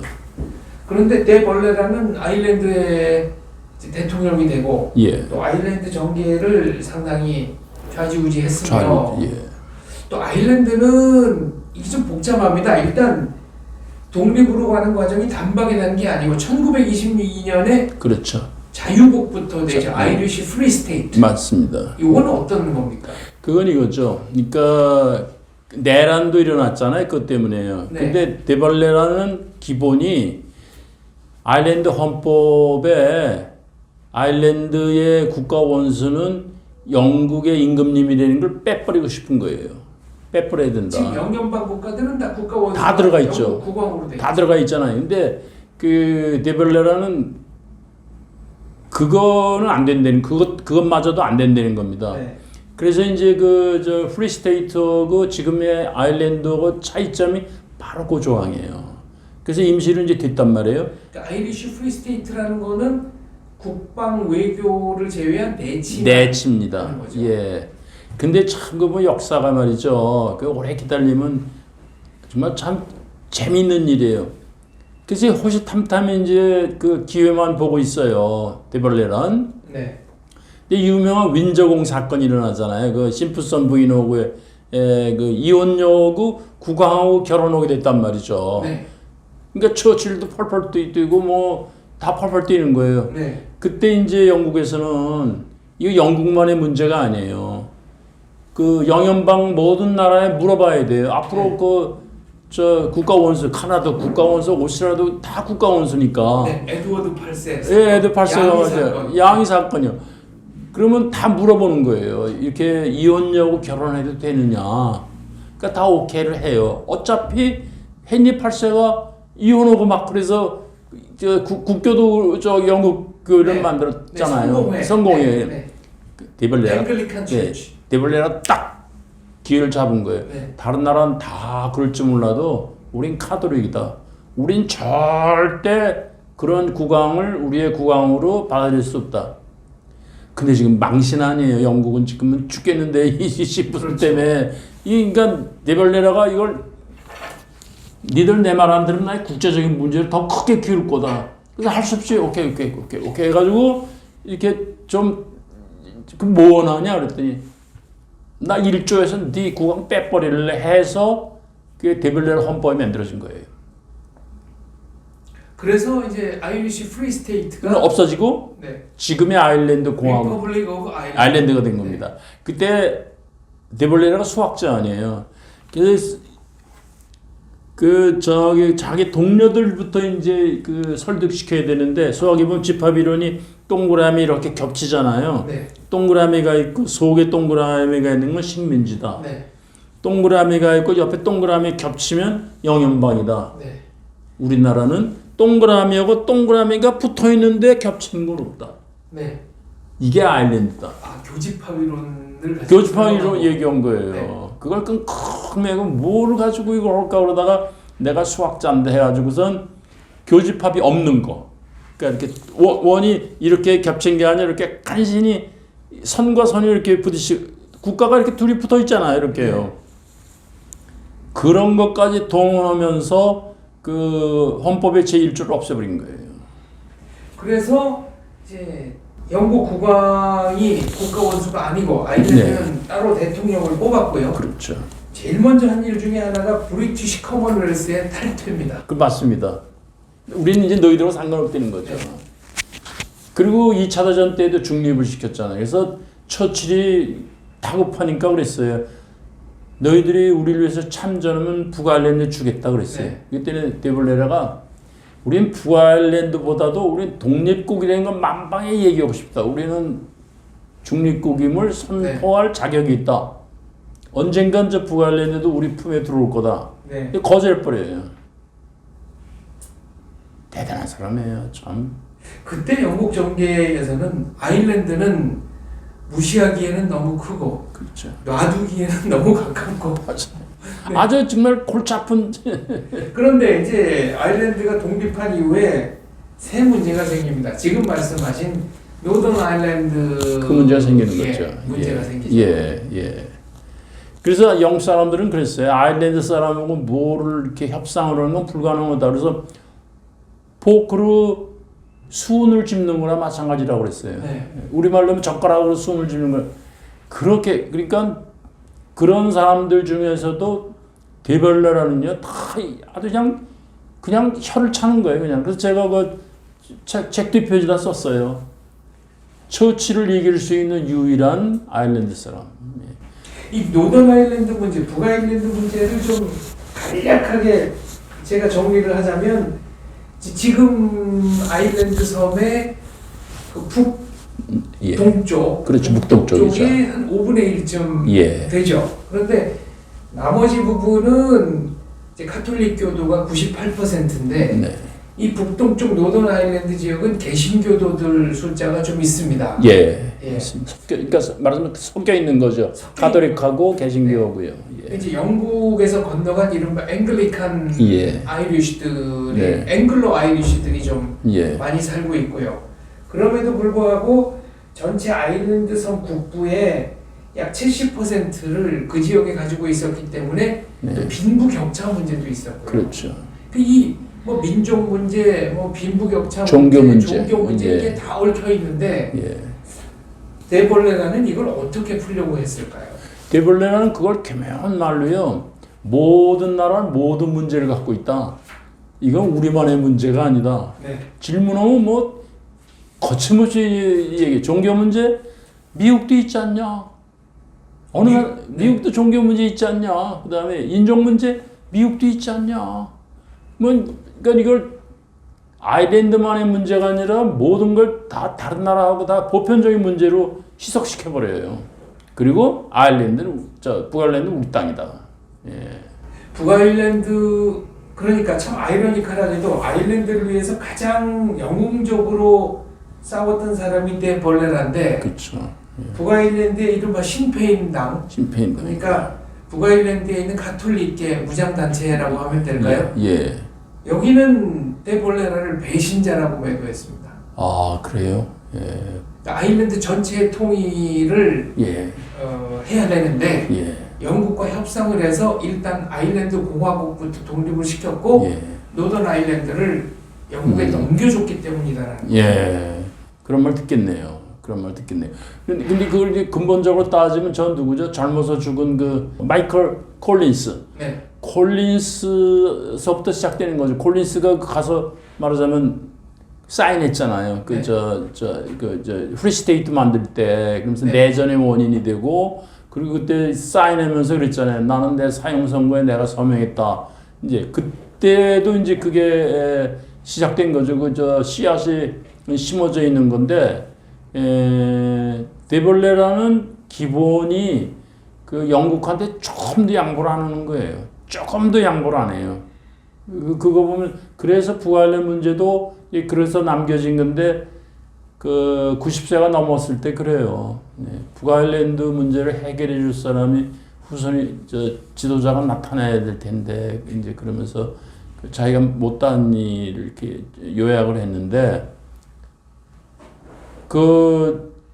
저걸 쓰면서 제가 느낀 게 이승만 그러니까 독립 지도자는요. 그 상대방보다 뛰어나야 돼요.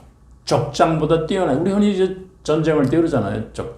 그러니까 이승만은 일본의 어떠한 인물보다 뛰어났어야 되고 뛰어났고 데벌레라도 그 무시무시한 처칠 그다음에 로이드 조지 아퀴 전부 상대해온 사람 아니에요. 그러면서 그들보다도 뛰어났기 때문에 어떤 면에서 그 자기 조국을 이제 독립시켰단 말이죠. 데벌레라는 어떤 면에서 그렇게 뛰어났다고 보십니까? 나는 그 사람 성장 배경이라고 봐요. 저 책에서 썼지만 그 사람의 심리는 이 버려진 아시잖아요. 버려진 느낌. 그러니까 내가 나를 지키기 위해서는 내 힘밖에 없다는 그게 어릴 때부터 아주 벤 사람이에요. 예. 그리고 미국을 항상 어려울 때마다 찾아가는 그런 이중적인 게 있는 사람이에요. 예. 그러나 벌레라 입장에서는 미국에 살고 있는 2천만 아이리쉬들이 예. 자기의 정치적 뭐랄까요 힘의 원천이 될 수도 있다고 파악한 거 아니겠습니까? 그럼요. 그게 큰 거였어요. 그러니까 미국 가서 거기 기라성 같은 지도자한테 그런 거 아니에요.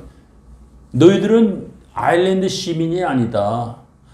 그것 때문에 저기에요. 여기서 좀 썼지만 이 박사는 무국적자예요. 무국적자예요. 그러니까 똑같은 거예요. 경우가 미국에 살고 있는 우리 동포들은 미국 시민 아니에요. 그리고 또 많은 우리 독립지사들 중에 국적이 중국이나 러시아나 미국적이라는 사람이 있었어요. 근데 이 박사는 왜 무국적자냐? 미국의 중립법에 의하면은 이렇게 돼 있어요. 미국 시민이 미국과 친선 관계에 있는 나라에 대해서 적대 행위라는 건 안 된다. 그때 미국, 일본이 전쟁 전에는 정식 수교를 하고 있습니다. 예. 그리고 미국 시민이 그런 단체의 임원이 될 수가 없다. 그러니까 상해 임시정부의 임원이 될 수가 없는 거예요. 네. 이게 1818년 유명한 중립법인데요. 이 박사 학위 논문에 줄줄이 나와요. 이 박사는 임시 대통령이지만 미국 법에 걸리는 거예요. 서재필도 못 하잖아요. 미국 시민이니까. 필립 제이슨이요. 서재필도 그걸 알기 때문에 필라델피아에서 콩그레스에서도 자기는 미국 시민이기 때문에 나는 뒤로 물러나겠다 그런단 말이에요. 근데 그걸 잘 아는 사람이 이승만이고 이승만 끝까지 무국적자였는데 그럼 다른 사람들은 국적이 뭐냐 이걸 연구하는 사람이 없어요. 저는 이 국적 문제가 굉장히 중요하다고 생각합니다. 그러니까 이승만 박사께서 출국할 때마다 고생하는 그렇게 거예요. 번거로운 고생을 생고생하는 거예요. 무국적자로 끝까지 나는 시중한 거예요. 이유가 있는 거네요. 그럼요. 그다음 그 당시에는 하와이가 스테이트가 아니었어요. 네. 테리토리 아니에요.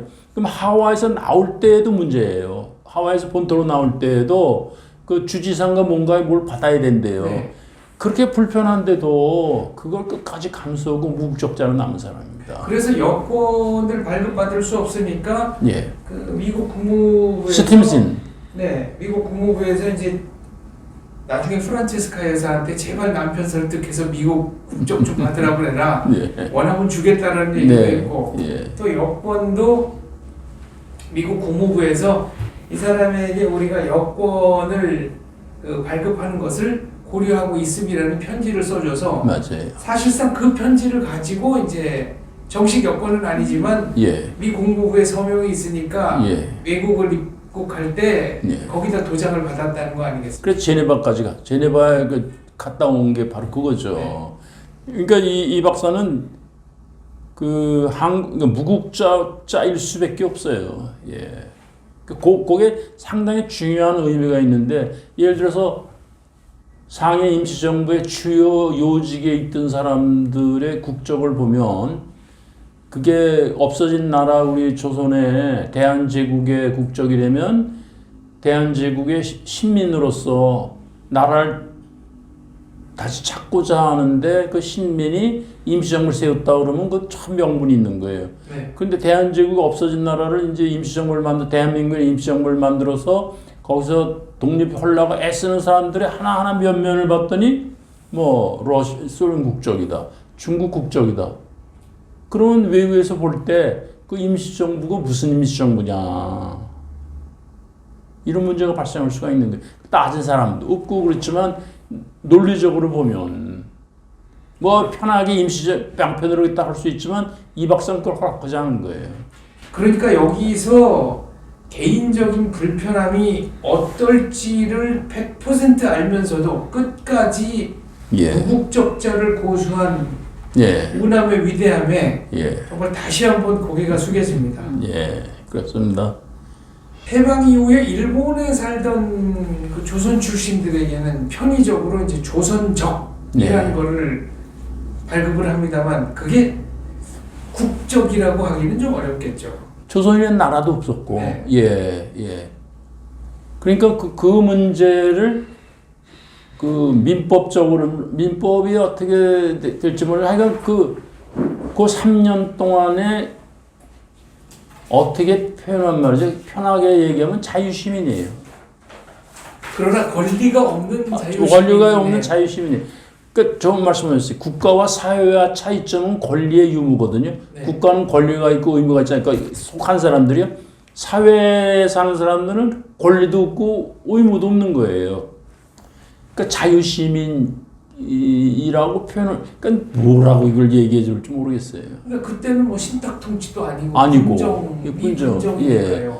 그건 행정적으로 편하게 위해서 이제 들어와서 하는데 그때 그 법적인 그 지위가 뭔지 말하자면 이제 범죄가 일어났단 말이에요. 그럼 이걸 어떻게 처리해야 되는지 그 법을 뭘 적용해 군정에 있죠. 네. 있지만 이런 모든 것이 국가 건설할 때 가장 기본적인 게 그게 어딘가 뒤에 있을지 모르지만 난 못 봤어요. 그렇다고 미국 시민은 아니고요. 네. 아니고. 그렇다고 이제 더더욱 뭐 일본 그 국민은 아니고, 예. 그때의 여기 주민들의 권리와 의무는 뭔지, 예. 그래서 그런 땅에서 보통 비밀 선거에 의해서 그 국가를 이제 세우는 거죠. 헌법도 그래요. 이게 참 헌법에 보면 국민의 정의가 나옵니다. 네. 근데 국민이 있기 전에 헌법부터 만들잖아요. 네. 그럼 국민이 아닌 사람들이 헌법을 만드는데 네. 헌법에 국민의 자격이 들어간단 말이죠. 그래서 데볼레라도 그 영국이 좋은 사람은 영국으로 가라 그래요. 국적법을 여권을 처음 받아요. 이제 그 데볼레라가 정권을 잡았을 때 이제 주잖아요. 처음으로 아일랜드 여권을 받는데 그때 그래요. 국적법을 만들면서 아일랜드가 싫고 영국으로 가는 사람들은 재산 다 가져가게 될 땐 가라 그래요. 예. 그러니까 우리 모든 게 초기 조건이 중요하지 않겠습니까? 기하학도 공리가 있어야 뭐 출발하잖아요. 뭐 그렇죠. 비비기에. 그러니까 국가도 마찬가지예요. 국가도 뭐 초기 조건이 이렇게 갖춰줘야 되는데 그 초기 조건이 뭔지에 대한 그 중에 제일 중요한 게 국민인데. 그래서 재헌의회에서도 비록 며칠의 시차가 있을 망정 지금 교수님 말씀하신 문제가 네. 이게 좀 생기지 않느냐고 문제 제기한 재헌의회 의원도 있었고요. 예, 또 그렇죠. 이승만 박사가 이제 건국 직후에 제가 어떤 분인지는 모르겠는데 국제회의에 파견할 때 그때는 뭐 여권 이런 게 없으니까 그렇죠. 이승만 박사가 한지에 붓으로 영어로 패스포드 쓰고 멋지네. 네, 그럼 이제 영어로 저기 뭐 예. 이 사람의 안전을 뭐 보장해 주시기 바라고 등등등. 그래서 그 한지를 뭐 8첩으로 접은 거를 이제 여권처럼 들고 나가서 그 당당하게 뭐 네. 유럽 입국하고 이럴 때 내미니까 유럽의 심사관들이 눈이 휘둥그레져 가지고 비자를 찍어주면서도 이거 혹시 나한테 팔면 안 되겠냐고. 근데 그거 없이는 이제 다닐 수가 없네. 다닐 수가 없으니까 네, 팔지는 못했는데 그거 어디서 박물관에 있으면 참 멋지겠네요. 네, 그게 기록에 기억과. 나오는 대한민국 1호 여권입니다. 멋지네. 참. 그게 어디 좀 발굴이 됐으면 예, 좋겠어요. 됐으면 좋겠는데. 예. 저는 이제 개인적으로 또 이승만 대통령이 상당히 운이 없었던 인물이라고 생각하는데 네. 이건 제 사심이 많이 들어간 평가입니다. 네. 저는 이승만 대통령이 미국에서 태어나셨으면 미국 대통령 했을 거고 예. 영국에서 태어나셨으면은 영국 수상 했을 거고 예. 프랑스에서 태어났으면 프랑스 대통령을 하셨을 텐데 하필이면 정말 가장 상황이 안 좋은 식민지에서 태어나셔서 뭐 한국 대통령을 하시기는 했습니다만은 인물의 크기에 비해서는 본인이 누렸던 지위는 예. 상당히 약소한 것이었다. 지금도 그래요. 지금도. 그러니까 참 어떻게 보면 비극적인. 저는 그걸 이렇게 생각해요. 이 박사는 글을 못 봤지만 이런 게 있었던 것 같아요. 미국의 최고 학부를 3개나 나왔단 말이죠. 네. 그다음에 한국에서는 그 한문교육도 이 고전도 엄청나게 공부한 분 아니에요. 네. 나중에 한시집도 그렇죠. 그러니까 그 세계 제일주의를 지향했을 것 같아요. 제가 보니까 영어도 완벽하게 하려고 그랬고 그렇게 했고 그리고 그 감옥에서 이렇게 세계 유명 인사 적은 걸 이렇게 보면은 당시에 그 세계를 움직이는 인물들만 쫙 적어놨단 말이죠. 그러니까 내 상대는 내 기준은 이런 사람들이다. 그게 있었던 것 같아요. 그래서 비록 나라 없는 백성이지만 나는 개인으로는 너희들은 누구하고도 맞짱뜰 수 있다. 그러니까 한성 감옥에서 미래가 보이지 않는 상황이었고 감옥 생활도 또 뭐 5년 6개월인가 예, 그렇습니다. 네, 6년 조금 안 되는 기간 동안 하는데 그런 상황에서 20대 청년이 어떻게 그런 생각을 할 수 있었을까가 저는 참 의문이고 그게 참 의문이에요, 저도요. 네.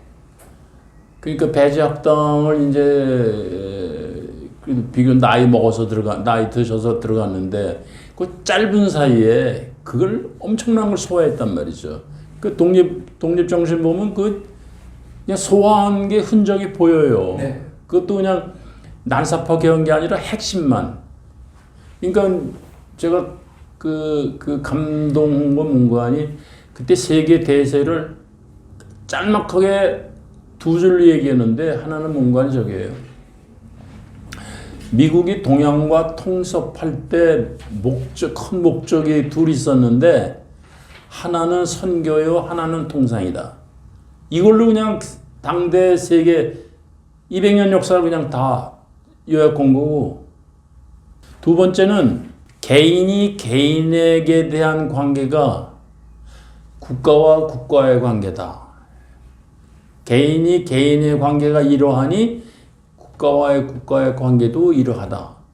그게 뭔가 하니 우리가 사회적인 약자라 하더라도 국가의 보호하에 법의 보호하에 살잖아요. 네. 그럼 국가와 국가의 관계도 국제연합체라는 그 큰 우산 하에서 작은 나라, 허약한 나라도 살 수 있다는 거죠.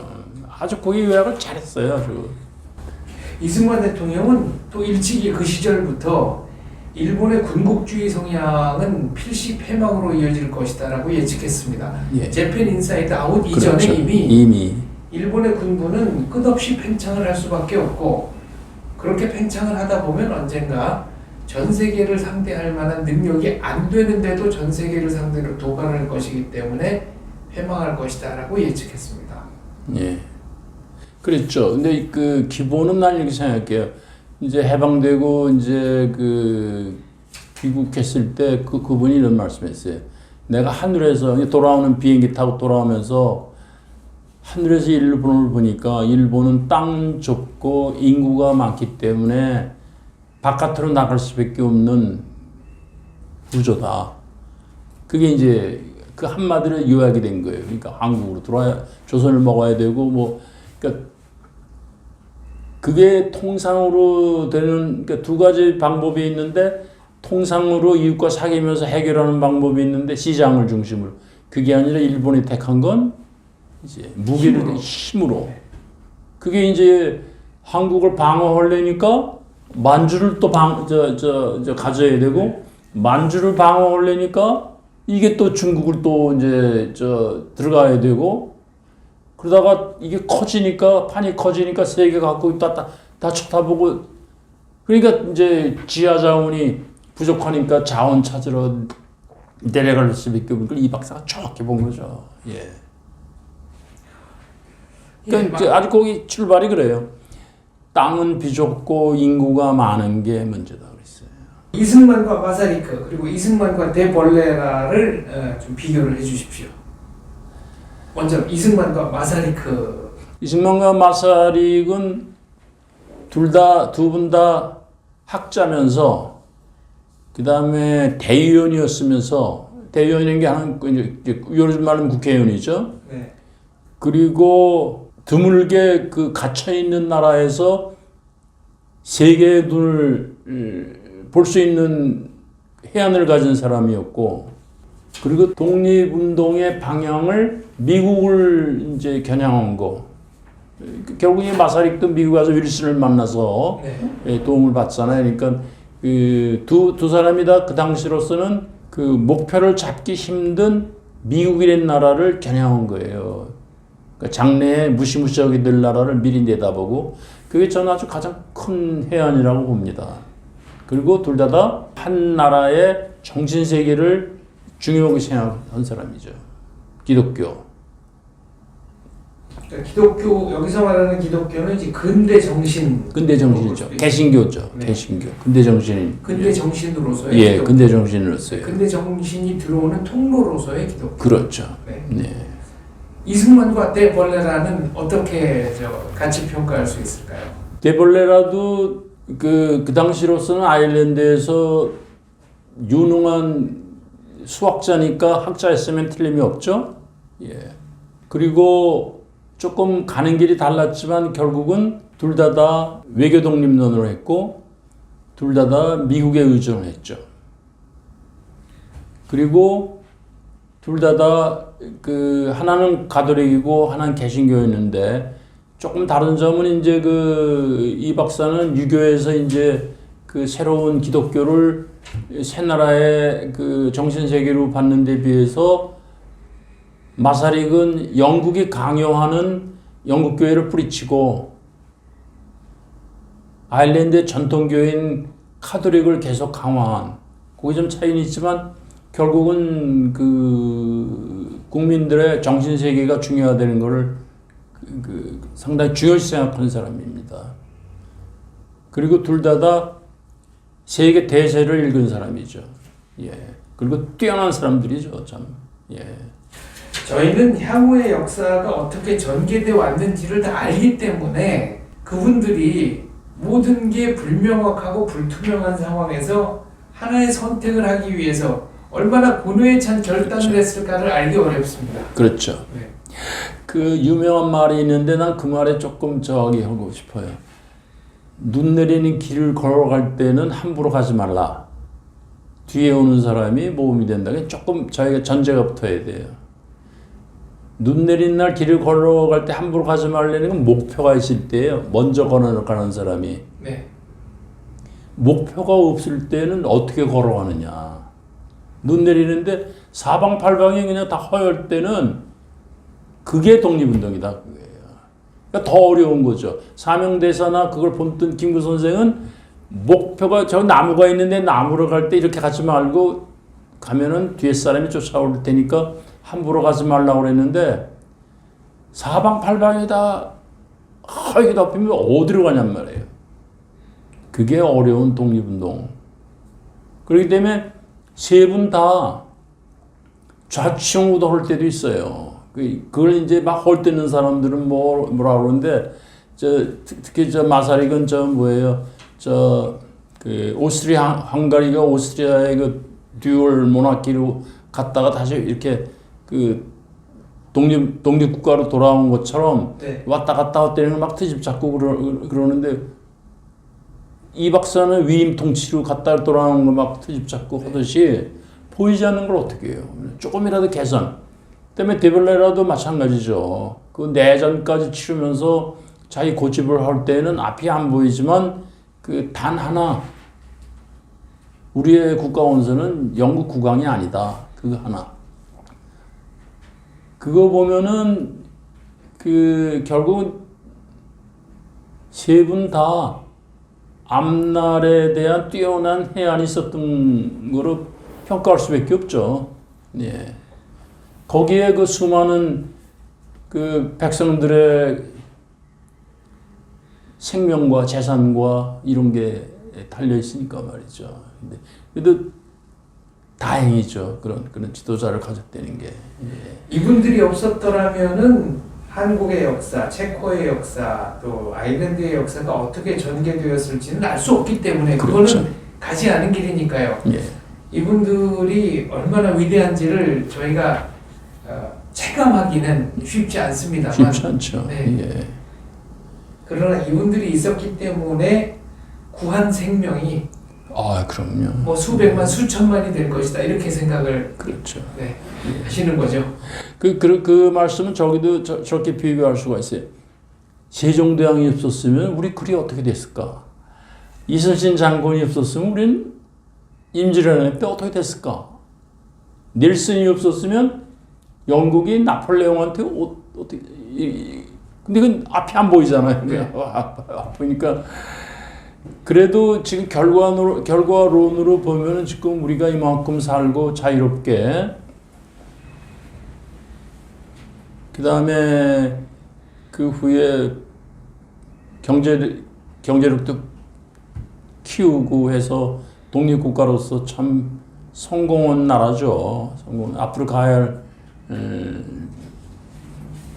산도 넘어야 할 산도 많지만 그래도 이 기초는 닦아놓은 거죠. 기초는 닦아놨고 그걸 국민들이 체험을 해서 아는 거죠. 예. 그리고 이제 비교할 수 있는 나라들이 옛날에 비해서 많아졌잖아요. 네. 예. 눈 보고 여행 오고 그냥 다 보잖아요. 그러니까 옛날과 달라졌는데 그 이 박사에 대한 연구는 앞으로 그 법률 체계를 그 정말 짧은 시간 내에 하나의 나라의 법률 체계를 어떻게 다 이렇게 만들어 놨고 그 다음에 경제 개발도 이제 경제도 구조를 시장 경제를 어떻게 해놨고 이런 거는 더 이제 심층적으로 해야 되지만 기본적으로는 이제 그 지금 잘 사는 나라들의 표준에 맞춰서 간 거라 볼 수가 있죠. 알겠습니다. 또 하나 마지막으로 할게요. 소련이 붕괴되면서 그때 제가 결국은 시장과 이 무력의 대립에서 무력이 이제 거꾸로졌구나. 그러면서 중국이 1대1로 해서 이렇게 가는 거 이거는 시장 경제와 좀 빗나가는 정책이기 때문에 이거는 실패할 것 같다 하는 생각이 들었어요. 제가 앞날 보는 게 아니라 과거를 이렇게 보니까 역시 시장을 통해서 국경선을 인정해주고 시장을 통해서 서로 부족한 거 채워주면서 기술 발전해 나가는 게 이게 사람 사는 모습이다.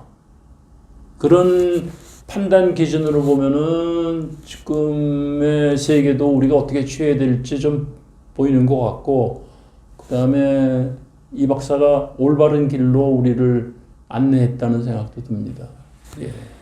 알겠습니다. 이승만과 마사리카 그리고 이승만과 데벌레라의 비교 연구를 통해서 그 당시 세계적 영웅들의 고뇌와 성공, 성취가 어떤 것인지가 좀 더 선명하게 드러나기를 기대하겠습니다. 오늘 말씀 감사합니다. 감사합니다. 네.